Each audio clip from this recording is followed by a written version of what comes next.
با مقصد تشکل طرز حیات سالم جلب نمودن کودکان و نوجوانان به ورزش و رشد ساحه فوتبال با دستگیری فدراسیون فوتبال تاجیکستان در ناحیه دنقره انشاءات نوی ورزشی عبارت از 2 میدان خرد فوتبال مطابق با استانداردهای بین المللی ساخته شده مورد استفاده قرار داده شد.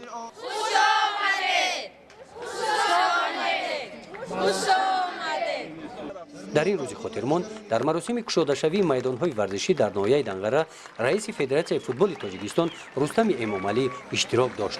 زنده باش ای وطن تاجیکستان آزاد من.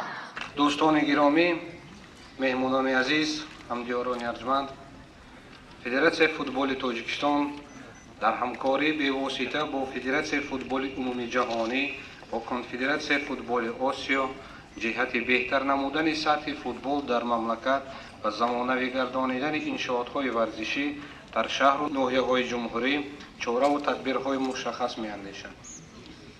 قابل قید است که در چند سال اخیر با تشبث فدراسیون فوتبال مملکت در یکجایگی با حکومت تاجیکستان، مؤسسه‌های دولتی و غیر دولتی و صاحبکاران بننگ و ناموس وطنی در شهر و ناحیه‌های جمهوری چندین انشاءات‌های زمانه‌ای ورزشی و میدان‌های فوتبال بازی جوابگوی معیارهای بین المللی ساخته مورد بهره برداری اهالی قرار داده شدند. مهیا نمودن شرایط موافق برای تمرین و جلب شماره بیشتر کودکان و نوجوانان با بازی فوتبال هدف اساسی ما از بنیاد این میدان‌ها به حساب می‌رود. زیرا به موجودیت انفراساختار زمانوی با نتیجه های بلند ورزشی رسیدن دسته های منتخب و تیم ملی غیر امکان است.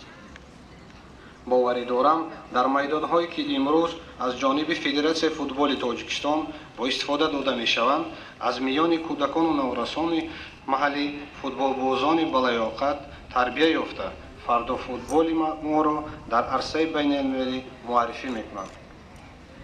در انجام مورد استفاده قرار گرفتن این میدان ها را به همه شما تبریک گفته به شما خانه آباد و تن صحت و برای کامیابی را تمنا دارم.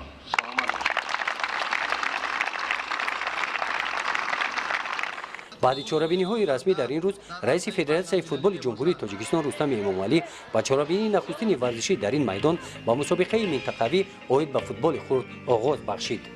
ما جوانان خوش‌طالع‌ترین کشور هستیم که در دوران صاحب استقلالی عمر به سر میبریم. واقعا باعث شکر ما هست این همه ناز و نعمت، این همه دستاوردهای دوران استقلالیت. ما جوانان شکرانه از آن میکنیم که دولت و حکومت جمهوری تاجیکستان برای فعالیت ما جوانان شرایط‌های مساعد فراهم آوردند.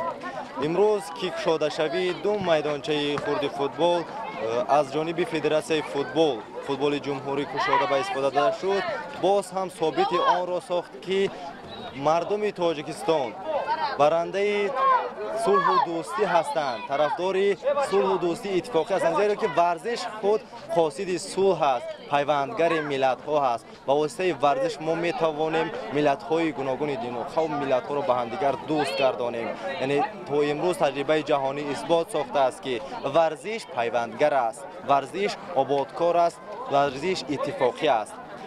وابسته به آن باید قید نمایم که گشوده شوی این میدانچه ورزشی برای آن مساعدت فعال میکند که جوانان ناحیه و ورزش مشغول شده باز هم روحیه سالم به خود بگیرند، زیرا که این اقدام ترغیب طرز حیات سالم جوانان را زیاد میکنند. جوانان بیشتر به ورزش مشغول شده روحاً سالم میشوند، زیرا که سالمی جامعه و سالمی جوانان آینده درخشان تاجیکستان صاحب استقلال است. خودی همین سال در ناحیه دنقره مجموعه ورزشی پرحشمت، دانشگاه دولتی دنقره و امروز 2 ورزشگاه خرد فوتبال ساخته به استفاده داده شد.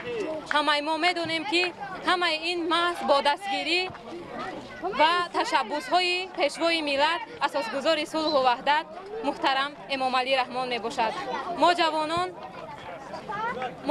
پیشوای ملت را باوری میکنیم که با باوری های آن کس سزاوار باشیم و در جمعیت нақши худро бозем.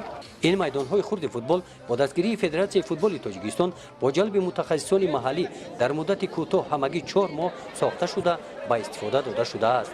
این میدان‌های سنی که حاضر از زمان بگیم اگر خطا نمیکنیم در مهلت 4 ماه ساخته شد، همش متخصصی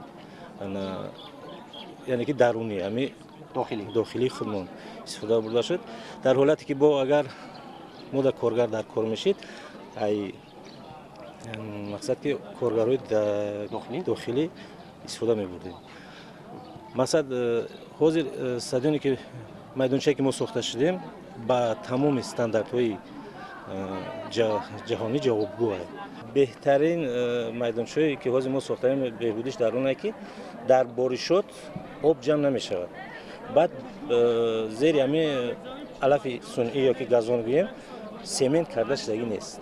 همش با واسطه شغل و خم و میده سنگرقه استفاده می‌شود.